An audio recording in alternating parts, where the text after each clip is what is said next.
계속해서 이제 예수님이 걸으신 길을 따라서 함께 걸어 보겠습니다. 우리가 3주 동안은 종교개혁주의를 맞이해가지고 이제 특별한 주제, 특별히 이제 교회를 병들게 하는 게 무엇인가라는 내용을 살펴보았고, 이제 계속 이어서 또 예수님의 생애를 한번 보도록 하겠습니다. 자, 오늘 말씀을 보시면 그 29절에 보시면 예수님께서 회당에서 나왔다. 그리고 야고보와 요한과 함께, 야고보와 요한은 형제입니다. 형제예요. 그리고 시몬과 안드레가 또 형제입니다. 그래서 시몬과 안드레의 집, 베드로의 집인데 형제인데 그 집에 들어가셨다 이렇게 말씀을 하고 있습니다. 그 회당에서 나와 그랬으니까 우리가 앞에 좀 봐야 되겠죠. 21절 보시면 이 지역이 어디냐면 가버나움이에요. 21절에 가버나움에 들어갔다. 그리고 안식일 날 회당에 들어가셔서 이제 가르쳤다 이렇게 말씀했는데, 29절은 이제 그걸 이어서 그 가버나움에 있는 회당에서 나왔다 이제 그런 의미가 됩니다. 그 지금 이제 가버나움에 가게 되면 그 회당의 터가 남아 있어요. 그러니까 제가 이제 이스라엘 갔을 때 그 지역 돌아봤을 때 그 회당을 이제 보고 싶어 했는데, 사실 그 나사렛 가서는 회당을 못 봤어요. 거기서 이제 원래 좀 보고 싶었거든요. 나사렛 가서는 못 봤고, 이제 가버나움에 가니까 이 회당 터가 남아 있습니다. 그리고 거기에 가게 되면 베드로의 집 터도 있어요. 만약에 이제 지금 남아 있는 그 회당 터하고 그 다음에 베드로의 집 터가 1세기 당시에 그대로가 맞다면 회당에서 그 베드로의 집까지 가는 거리는 1, 2분밖에 안 돼요.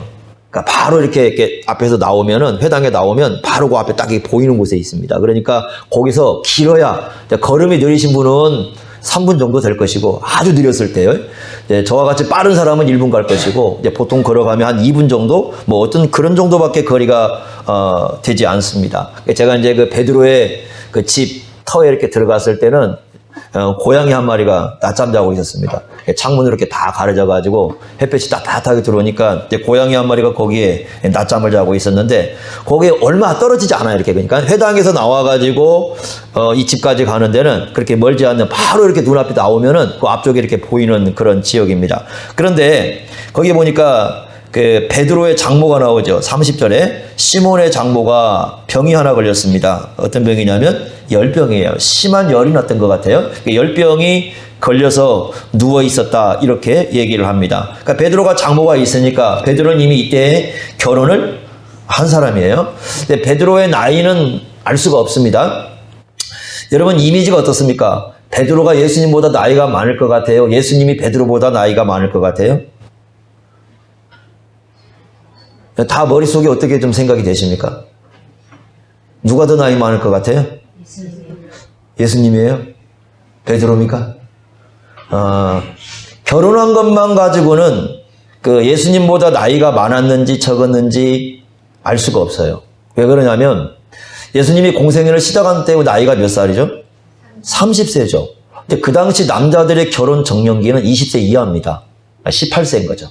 그러니까 18세가 보통 이제 남자들의 결혼 정년기고, 여자들은 13세 정도, 13세, 14세, 14세는 노처녀죠.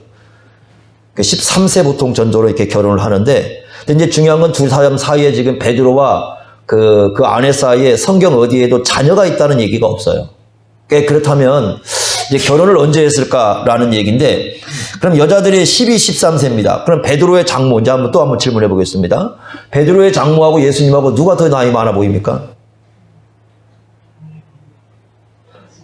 우리 성경으로 딱 읽어보면, 장모가 장모니까 나이가 많이 이렇게 있을 것처럼 생각이 되죠?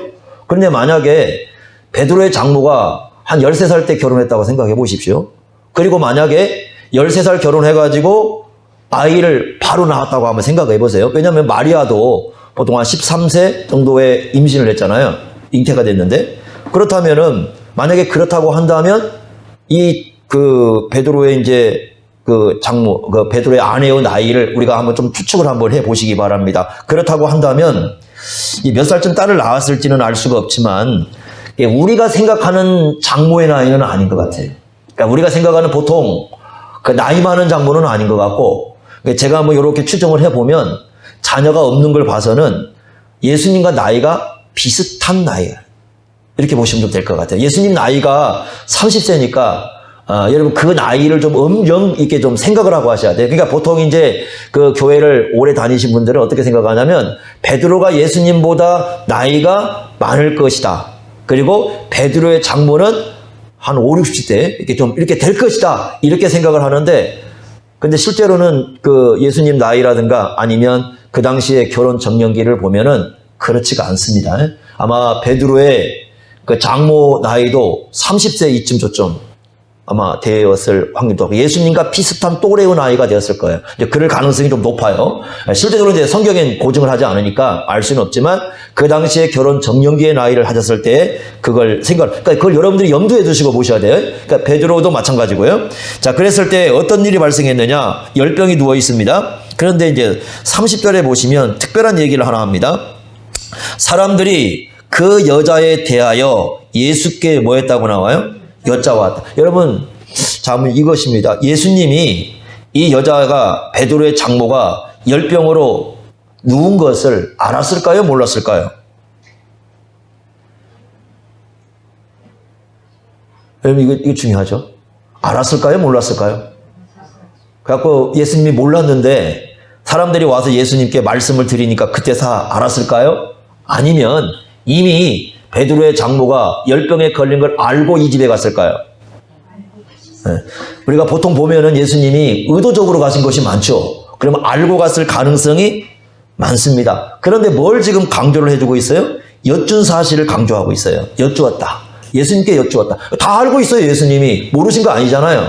예수님이 다 알고 있고 모르는 거 아닌데 예수님께 뭐 했다는 거예요? 여쭈었다라는 거예요. 여쭈었을 때 아마 구체적으로 얘기했을 거예요. 이 여인은 심한 열병에 걸렸고 그리고 굉장히 고통을 안고 있는데 지금 예수님께서 오셔가지고 이 여인을 고쳐주셔야 됩니다. 라고 이렇게 예수님께 여쭈었다. 이렇게 우리가 이해를 할 수가 있습니다. 그렇다면 이 여쭈는다는 얘기에 대해서 우리가 좀 상당히 중요하게 좀 생각해 볼 필요가 있어요. 왜냐하면 이걸 그냥 언급을 한 건 아니거든요.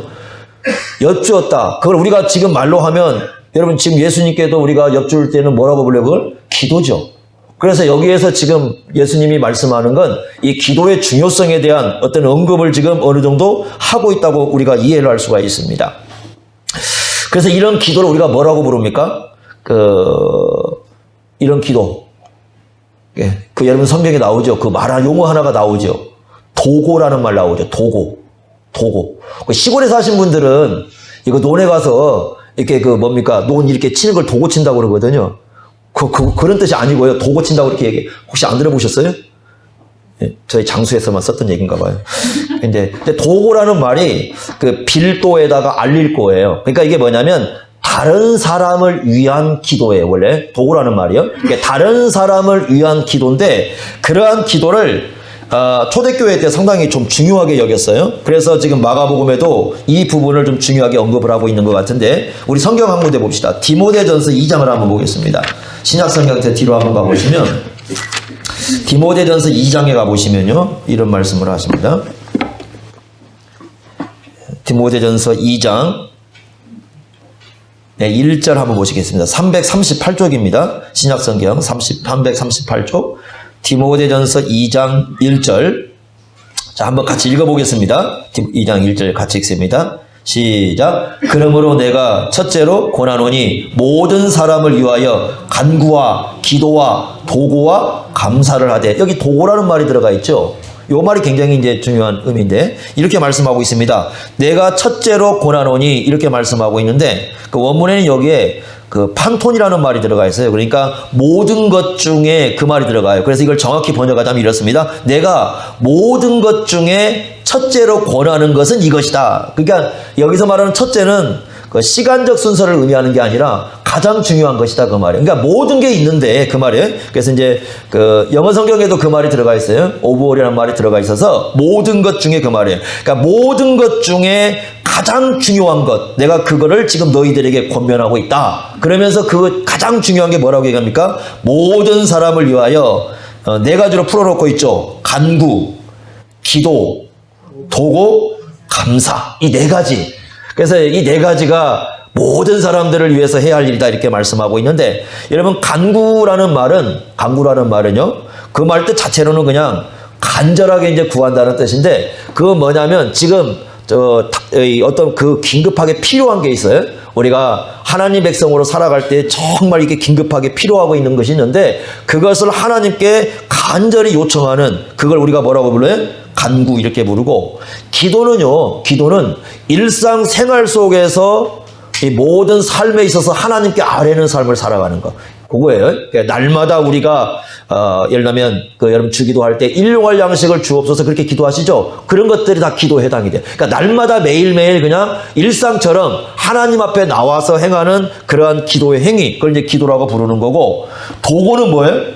이건 도구는 쉽게 얘기하면 다른 사람을 위해 청원하는 거예요. 그러니까 나를 위해서 하는 게 아니라 다른 사람을 위하여 청원하는 거예요. 하나님께 예수님께 나와서 청원하는 걸 도구 이렇게 부르는 겁니다. 그리고 이제 감사는 우리 한국에서는 좀 낯선 용어지만 여러분 감사 기도라는 게 있어요. 그러니까 기도할 때는 뭘 아뢰는 것만이 기도가 아니라 하나님 앞에 나와가지고 하나님의 은혜를 헤아리는 거예요. 하나님께서 지금까지 우리에게 주신 은혜가 뭘까? 그걸 헤아리면서 감사합니다라고 하나님께 아뢰는 것도 뭐예요? 그것도 기도예요. 그거 좀 많이 필요합니다. 특별히 다음 주에 추수감사잖아요. 그러니까 한 주간 동안 한번 여러분 헤아려 보세요. 한 주간 동안 딱 한번 헤아려 보면서 우리가 이렇게 하나님께서 얼마나 우리에게 은혜를 주셨는가 그거 하나하나를 헤아리면서 하나님 이것도 감사하고요. 이것도 감사하고요. 이것도 감사합니다라고 얘기하는 게 뭐예요? 그건 감사 기도예요. 그런 기도도 우리에게 필요합니다. 근데 여기서 이제 우리에게 중요한 건 도구라는 것인데 다른 사람을 위한 기도입니다. 그러면 다른 사람을 위한 기도를 할 때는 반드시 두 가지가 필요한 거죠. 첫째는 뭐냐면 저 사람이 구체적으로 뭐가 필요한가를 알아야 돼요. 그러니까 함께 이 같은 교회를 이룰 때 저 사람이 어떤 상황에 처해 있는지 저 사람이 필요한 게 무엇인지 그걸 모르면 도구기도 할 수가 없어요. 다른 사람을 위한 기도를 할 때는 그 사람이 지금 무엇이 구체적으로 필요한가를 인식을 해야 돼. 그러면 그만큼 그 사람에 대해 뭐 해야 돼요? 관심을 가져야 돼요. 이게 첫 번째입니다. 두 번째는 뭐냐면 저쪽에 우리 교회 안에서 일어났거나 아니면 또 이제 우리 형제들 사이에 일어났던 일이 났을 때 그것에 대해서 책임의식을 안 가지면 못합니다. 이 기도. 책임의식을 갖는 거죠. 그러니까 알았다고 기도하는 건 아니에요. 그러니까 저것이 뭐 어떤 필요가 뭔가를 알았을 때 저건 나의 일이다. 나의 책임이다. 그런 책임의식을 가질 때 이 기도를 할 수가 있어요. 교회를 위해서 여러분 도구 기도할 때요. 근데 우리나라에서는 이제 그걸 중보기도라는 말을 쓰고 있는데 중보기도라는 말은 안 쓰는 게 좋아요. 왜 그러냐면 예수님께서 하나님 우편에서 뭐 하고 계신다고 말씀하시고 있어요? 중보기도죠. 그러니까 중보자로서의 기도예요, 그게. 그러니까 그걸 예수님의 중보자로서의 기도를 우리가 중보라고 쓰고 있기 때문에 안 쓰는 게 좋아요. 그리고 사실 우리 합동 측에서는 그거 못 쓰겠습니다. 그거 쓰지 말라고 그랬어요. 근데 이제 요즘 교회들이 자꾸 말을 안 들어요. 말을 안 듣고 막 씁니다. 쓰는데 그거 쓰면 안 되는 겁니다. 그래서 이제 뭐라고 가르치느냐? 우리가 다른 말로 조금 이제 다르게 가르치긴 해요. 뭐라고 하냐면 그냥 중재기도 이렇게 해요. 중재기도 또는 다른 사람 우리가 이제 얘기한 대로 다른 사람을 위한 기도 이렇게 이제 얘기를 씁니다. 그러니까 성경적인 얘기로 하면 그냥 도고 이렇게 하면 돼요. 도고기도 뭐 그래도 되는데 이제 꼭 쓰지 말아야 할 기도를 자꾸 쓰가지고 이제 교회에 이렇게 예수님의 행하신 일에 대해서 자꾸 이렇게 좀 혼란스럽게 만드는 경우가 있어요. 근데 그게 아니라 다른 사람을 위한 기도 이건데 이것은 다른 사람의 일이 남 일이 아니라 남 일이 아니에요. 나의 일로 그것을 받아들일 때 나의 책임으로 끌어안을 때 뭐 할 수 있어요? 그 일에 도구 기도를 할 수가 있어요. 그러니까 이 도구 기도는 반드시 두 가지가 필요한 거예요. 첫째는 다른 사람의 필요를 알고 두 번째는 나의 일로 받는 거죠. 그러니까 여기 베드로의 지금 장모가 열병에 걸렸는데 그 열병에 걸렸을 때 사람들이 이 여인이 열병에 걸린 걸 알고 있잖아요. 이미 필요를 알고 있는 거예요. 그러고 난 다음에 어떻게 합니까? 그 열병에 걸린 것을 단지 저 여인의 문제만이 아니라 자신의 문제로 책임으로 끌어안고 와가지고 예수님께 여쭙고 말씀을 드리는 거죠. 이걸 통해서 여러분 뭘 가르쳐 주겠습니까? 마가가 이 예수님의 말씀을 가지고 이 마가라는 마가가 목회하는 그 공동체 있지 않습니까? 이 마가는요 어디까지 그 복음을 전했냐면 이집트까지 갔다고 그래요. 그래서 이집트에 가면은 그 콥틱 교회가 있는데 그 콥틱 교회에 가보면 koptik교회의 제1대 교황을 마가로 얘기를 해요. 그러니까 마가가 거기까지 와서 복음을 전했다 이렇게 얘기를 하거든요. 상당히 폭넓게 마가는 복음을 전했어요. 그러니까 마가는 목회를 하면서 자신이 목회하는 공동체에다가 교회가 뭐냐 그랬을 때 쉽게 얘기하면 이 베드로의 장모를 통해서 그 또 이렇게 강구한 걸 통해서 기도하는 공동체라는 것을 아주 중요하게 가르치는 겁니다. 예수님께서 성전에 대해서 얘기할 때 이런 얘기 하시죠. 마태복음 21장 13절에 보면 내 집은 무슨 집이라고요? 기도하는 집이죠. 마가복음 아까 읽었던 11장에 가면 마가복음에서 11장 17절 가면 하나를 더 붙였어요. 거기에 그냥 기도하는 집이 아니라 내 집은 만민이 기도하는 집이죠. 만민이 기도하는 집. 유대인뿐만 아니라 이방인들도 모든 사람들이 들어와서 기도하는 집이다. 여러분 그런데 만민이라 그러면 이게 어디서 온 용어지 그럴지 모르겠는데 여기 어디서 온 거냐면 열왕기상 8장에서 온 말이에요. 열왕기상 그 8장에 가면 어떤 얘기가 등장을 하냐면 솔로몬이 성전을 건축하죠. 성전을 건축하고 난 다음에 언약궤를 옮겨서 그 성전 안으로 가지고 옵니다. 그리고는 이 성전에 백성들을 모아놓고 그 기도하는 장면이 나오는데 그 기도 내용이 굉장히 길어요. 그래서 열왕기상 8장은 이 성전을 이해할 때 너무 중요한 건데 어쩌면 그 열왕기상에서 가장 긴 어떤 본문에 속할 거예요. 그런데 거기에 보면은 핵심은 뭐냐면 기도와 간구예요. 그러니까 거기에 보면 계속 솔로몬이 뭐라고 하냐면 기도와 간구를 할 때 요거 하나 강조되고요. 두 번째 강조가 되는 게 뭐냐면 주는 하늘에서 들으시고 이 말이에요. 그러니까 사람들이 성전을 와서 기도하거나 아니면 성전을 향하여 기도하거나 그래서 여러분 그 다니엘이 어떻게 기도해요? 그 다니엘이 기도할 때 성전을 어디로 향해 놓고 포로로 끌려왔잖아요. 포로로 끌려오니까 그 성전을 어디로 향해서 그 문을 성전을 향해서 이렇게 내놓았잖아요. 그죠?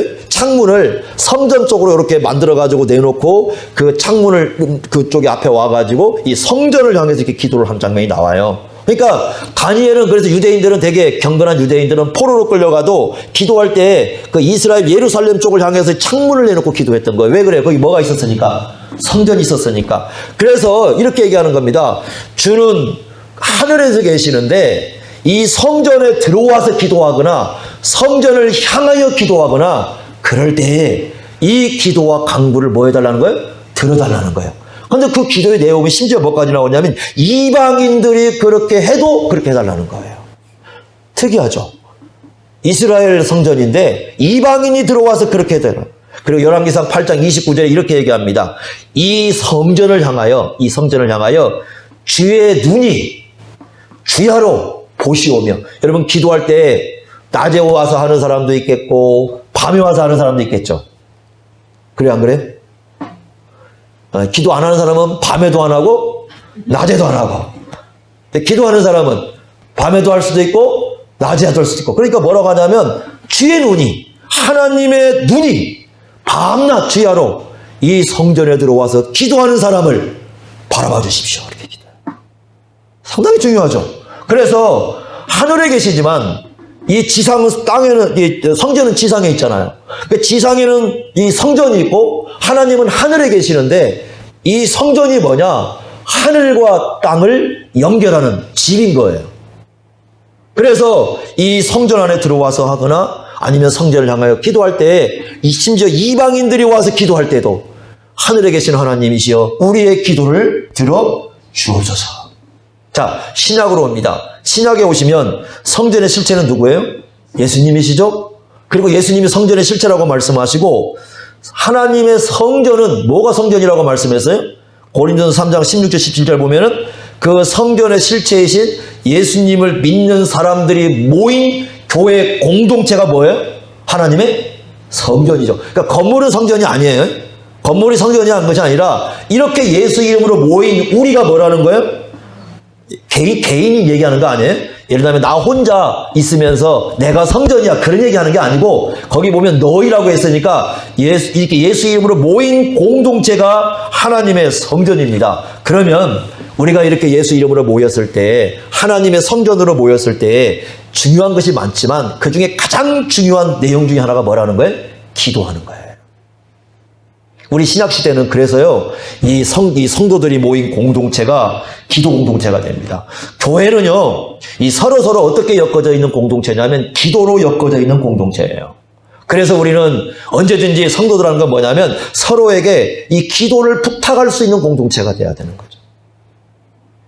지금 이런 일이 있습니다. 이 기도를 좀 부탁합니다. 그러면 교인들은 그걸 나의 일로 끌어안고 함께 기도하는, 그게 바로 어떤 의지, 그게 진짜 지체의식이라는 거예요. 그냥 기도를 부탁해도 그게 뭐 무슨 일이 발생해도 그게 뭐 나하고 뭔 상관이 있어, 발생한들 뭔 관계가 있어, 이렇게 하면은 그것은요 지체 공동체가 아닐 뿐만 아니라 하나님의 성전으로서의 기능도 제대로 못하는 교육입니다. 그래서 이 마가는 여러분들이 여기 볼 때 그냥 단순히 하나의 열병 고치는 것처럼 얘기할지 모르겠지만 이 안에는 굉장히 중요한 내용이 바로 숨겨져 있습니다. 그래서 교회라는 건 뭐냐? 함께 뭐하는 공동체다? 서로가 엮어진 기도하는 공동체다.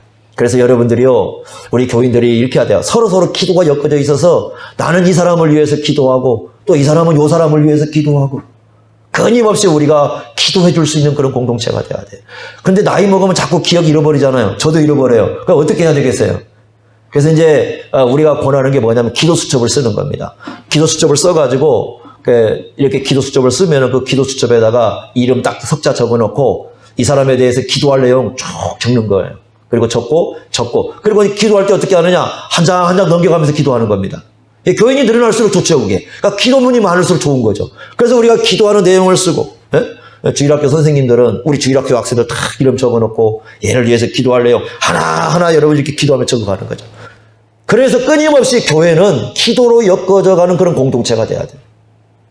이게 지체의식을 가진 참된 교회 공동체다. 이것을 중요하게 보여주고 있다. 여러분, 그래서 우리의 심장 속에는 교회가 있어야 되고 성도가 있어야 되고 다른 사람이 있어야 되고 나만이 아니라 우리 교회를 함께 이루는 지체들이 내 심장 속에 있어서 주님께서 나중에 우리의 심장을 열었을 때, 우리 심장을 들여다봤을 때 그 안에는 일생 동안 서로서로의 교회를 위해서 기도했던 그 내용들이 가득해서 남아있는 그런 심장이 돼야 돼요. 그게 뛰고 있는 심장, 생명력 있는 심장이에요. 교회는요, 그런 심장이 많을수록, 다른 사람을 이 품에 안고 기도하는 사람이 많을수록, 그런 심장들이 뛰고 있을수록 교회는 생명력을 받습니다. 그런데 그 심장이 죽어버리면 아무리 많은 사람이 모여도 교회는 죽어버리는 거예요.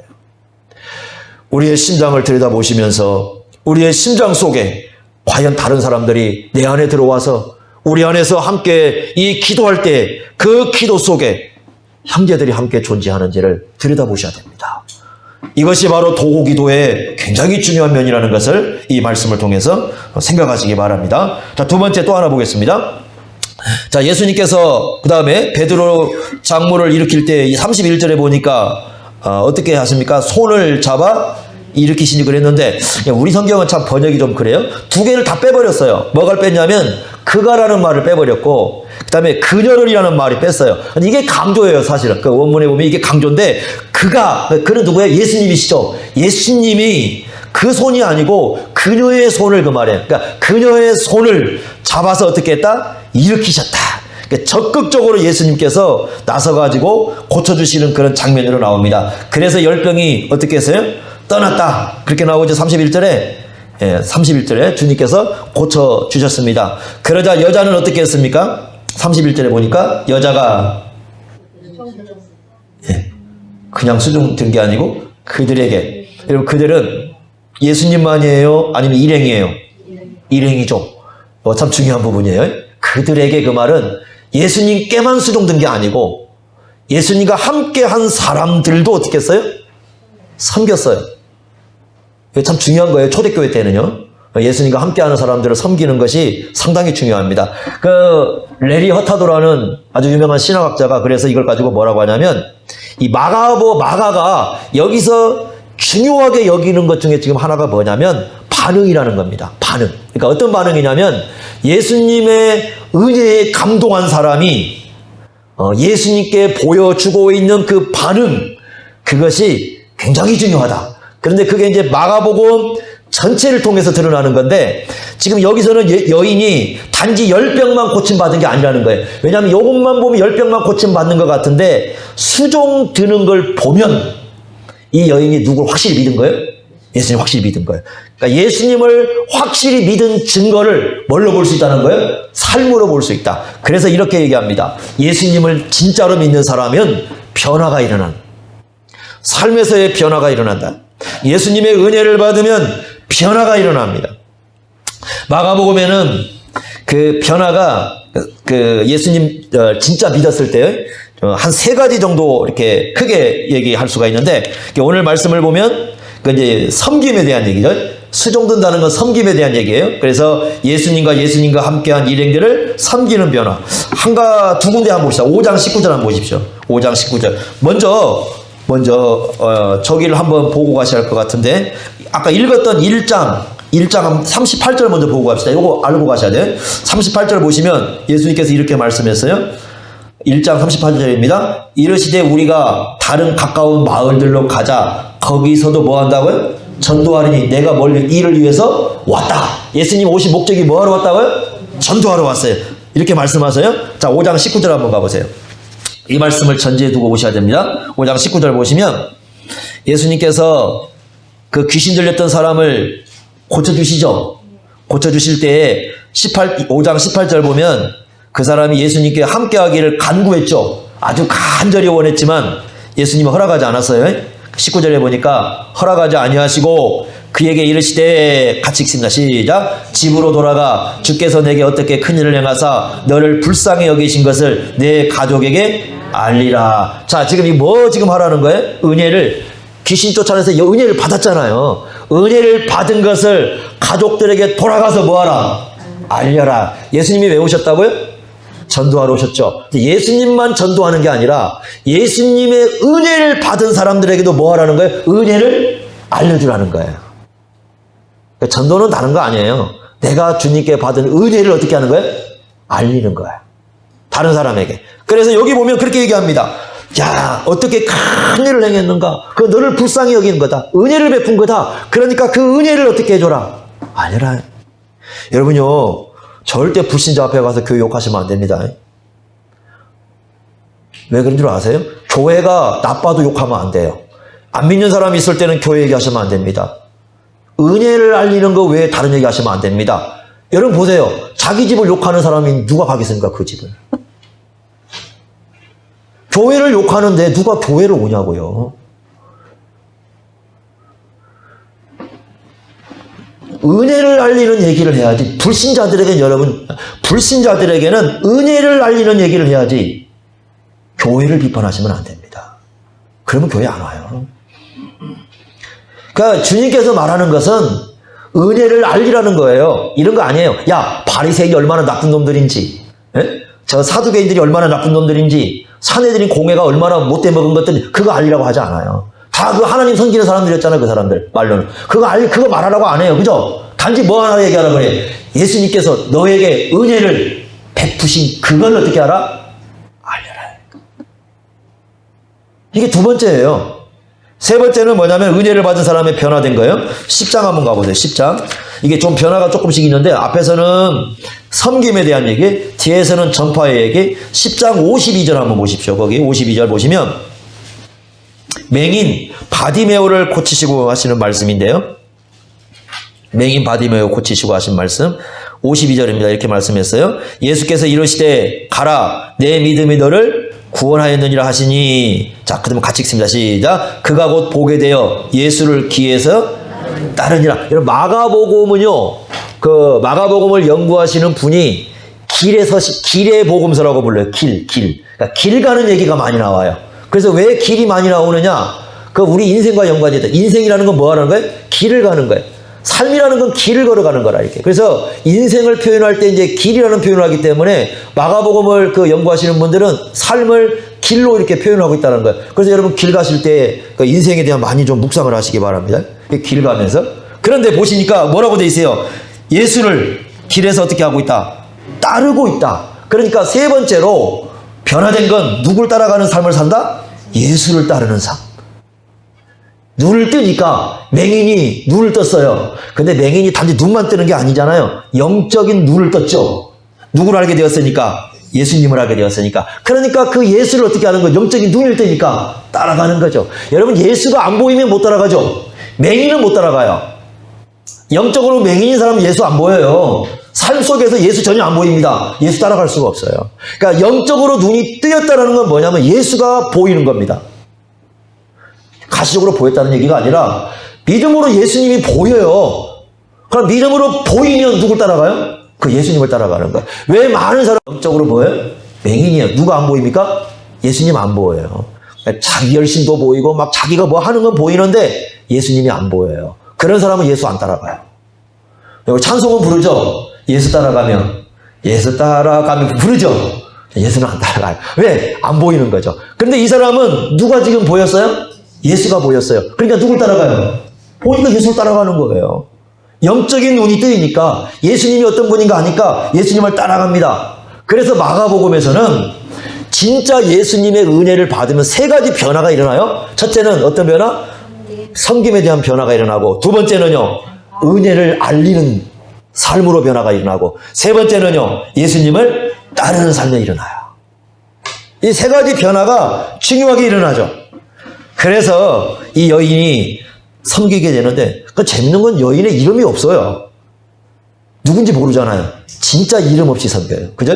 이름 없이.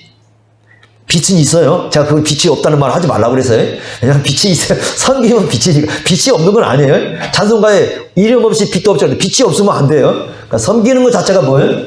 빛이니까 빛은 있어요. 이름은 없는데 뭐는 있어요? 빛은 있어요.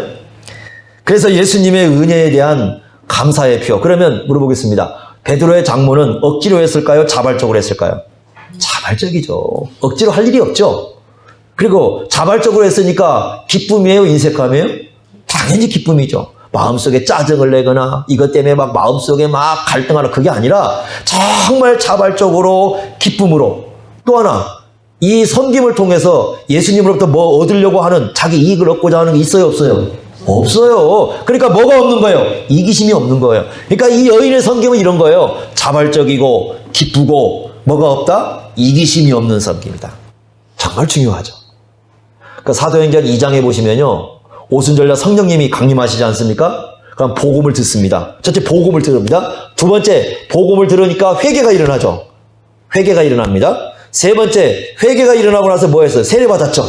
그래서 세례를 받습니다. 네 번째는 이 사람들이 뭘 이뤘어요? 교회를 이뤘죠. 네 가지 현상이죠. 성령이 임했더니 복음을 들었고, 복음을 듣고 뭐 했고? 회개했고, 회개하고 난 다음에 뭘 받고? 세례 받고, 세례 받은 사람이 뭐 했고? 공동체를 이뤘죠. 그래서 이게 교회예요. 그런데 그 2장 44절, 45절에 뭐라고 되어 있느냐? 믿는 사람들이, 이게 참 강조가 이렇게 있어요. 믿는 사람들이 이렇게 되어 있어요. 믿는 사람들이 물건을 나누고, 심지어는 뭐라고 되어 있냐면 자기의 재산과 소유를 팔아서라도 어떻게 서로가 나눠 갖고. 야, 그러려면 뭐가 없어야 돼요? 이기심이 없어야 돼요. 제가 그 사도행전을 처음 배울 때, 지금 돌아가셨어요. 그 목사님 이제 한 분이 이 전주 쪽에서 금요일 저녁마다 이렇게 성경 강의가 있어가지고 제가 갔는데, 이분이 40대 중반에 돌아가셨어요. 백혈병으로 돌아가셨는데. 그래서 이제 그곳에 가서 사도행전을 공부하는데, 이 말씀을 이제 이렇게 가르치는데, 그때 얼마나 충격을 받은지 몰라요. 왜 그러냐면은, 제가 교회를 갔을 때 사람들을 이렇게 보면은 신앙 하면서 굉장히 이기적인 걸 많이 봤어요. 그런데 심지어는 뭐냐면 성령을 언급하면서도 이기적이요. 왜 성령을 받냐? 자기 신앙 우월성 드러내고, 막 자기가 얼마나 막 탁월한가 드러내고, 뭔가 그런 쪽에 초점이 있어요. 그래가지고 더 성령 받았다고 한 사람이 자기 고집 세고, 이기적이고, 목이 뻣뻣하고, 그런 일들이 수도 없이 봤거든요. 그런데 성경을 딱 가르치는데 뭐라고 하냐면, 요 말씀을 언급하면서, 성령이 역사하는 참된 공동체의 가장 중요한 핵심이 뭐냐 그랬을 때, 이기심 없는 공동체다. 제가 그 얘기를 듣고요, 그게 얼마나 그 가슴에 박혔던지 그 이후로 기도 내용이 바뀌어버렸어요. 그러니까 이기심 없는 공동체, 이거 세상에서 볼 수가 없어요. 세상의 모든 공동체는 이기심 공동체예요. 자기가 얻을 게 있으니까 가고 자기 유익이 있으니까 들어가는데, 교회는 이익 공동체가 아니라는 것, 그리고 성령이 역사하면 가장 중요한 것은 인간의 마음속에 있는 이기심이 사라져버린다는 것. 그 얘기를 듣고, 야, 과연 그런 공동체가 이 땅에 가능할까? 그런 교회를 이뤄낼 수 있을까? 얼마나 그게 고민이었고, 또 그런 교회를 이뤄내기 위해서 또 많은 고민을 하났어요. 그런데 여전히 교회는 사람들이 자기 이익의 도구로 삼아요. 교회를 이익의 도구로 삼을 때는 세상으로 전락해버려요. 나의 이익으로 삼을 때는 교회는 이미 세상으로 전락해버리는 겁니다. 그런데 예수님의 사랑과 성령님이 역사하는 사랑은 누군가를 통해서 내가 이득을 취하기 위한 것이 아니라 나의 그리스도의 사랑으로, 성령이 역사하는 역사의 사랑으로 서로에게 윤택하게 하고, 서로에게 도움을 주고, 서로를 위로하고, 서로를 세워주고, 자기 이기심을 전혀 추구하지 않는 그런 섬김의 공동체를 이뤄내는 겁니다. 이 사람이 성령을 따르는 사람인지 아닌지는 뭔가를 했을 때 정말 이기심 없이 성령의 역사 가운데 그 일을 하는지, 예수님의 사랑, 단지 그 하나, 주님께서 나를 사랑하셨기 때문에 나도 그 사랑을 나타내는 자비로 뭔가를 하는 것인지, 아니면 그걸 통해서 내가 뭔가를 얻으려고 하는 것인지, 그러면 이 사람은 어떻게 되는 줄 아십니까? 자기가 얻으려고 하는 그거를 얻지 못하면 예수님께 반드시 등을 돌립니다. 우리는 어떤 공동체를 이루내는가? 그랬을 때 이 레리 허타도가 너무 중요한 걸 지적해 준 거예요. 그러니까 레리 허타도는 이 말씀을 통해서, 이걸 통해서 우리가 봐야 될 게 뭐냐? 은혜에 대한 그 합당한 반응. 그래서 이 말씀은 단지 여인 하나 고친 것 같지만, 이 말씀을 교회 공동체에다가 설교로 할 때는 교회 공동체가 어떤 공동체가 되어야 하는가를 이 말씀을 통해서 우리에게 가르쳐주고 있다라고 얘기를 합니다. 상당히 중요한 관점이고 시각이죠. 그래서 여러분, 우리가 그런 공동체를 이뤄내야 됩니다. 그런 공동체 볼 수 있을까요? 정말 이기심 없이 서로를 예수님의 사랑으로 사랑할 줄 알고, 서로를 돌볼 줄 알고, 또 서로에 대해서 이 기도로 엮어져 있어서 서로에 대해서 기도하고, 그 얼굴 생각하면 기도하고, 그 사람 삶을 생각하면 기도하고, 그 사람의 얘기를 생각하면 기도하고, 그렇게 기도할 수 있는 공동체. 여러분, 그게 가능할까요? 이게 우리에게 주어진 굉장히 중요한 과제입니다. 여러분, 그런 교회를 이뤄내도록 우리가 주님께 우리 자신들을 드리시기 바랍니다. 우리 자신들부터 시작을 하셔야 됩니다. 그렇게 해서 주님의 몸된 교회의 모습을 이렇게 베드로의 장모를 통해서 가르쳐 줬는데, 이러한 삶이 저와 여러분 가운데 있어서 우리 모두가 서로를 만났을 때는 정말 당신을 통해서 주님의 은혜를 맛볼 수 있다. 당신을 통해서 주님의 은혜를 느낄 수 있다. 당신을 통해서 하나님의 은혜가 나와 당신 속에 어떻게 역사하는가를 내가 알 수 있겠다. 이런 고백을 좀 할 수 있는 그러한 교회 공동체를 이뤄낼 수 있기를 바랍니다. 기도하겠습니다. 하나님 아버지, 얼마나 우리에게 이 베드로의 장모를 통해서 중요한 것을 가르치는지요. 우리가 서로를 위해서 기도로 엮어져 있으며 우리의 섬김이 그리스도의 사랑으로 이루어져야 됨을 가르쳐 줍니다. 주님, 우리가 그런 공동체를 이루길 원합니다. 서로를 예수님의 사랑으로 우리가 기도하며 서로를 예수님의 사랑으로 대하며 오로지 서로를 사랑으로 품을 수 있는 그런 공동체를 이룰 수 있도록 함께하여 주옵소서. 그리하여 진정 이 땅에 하나님 나라를 드러내고 하나님의 사랑을 맛볼 수 있는 그러한 교회 공동체를 이룰 수 있도록 우리 자신들을 붙들어 주시고 성령께서 이끌어 주옵소서. 오늘도 함께 하심을 감사하며 예수님의 이름으로 기도하옵나이다. 아멘.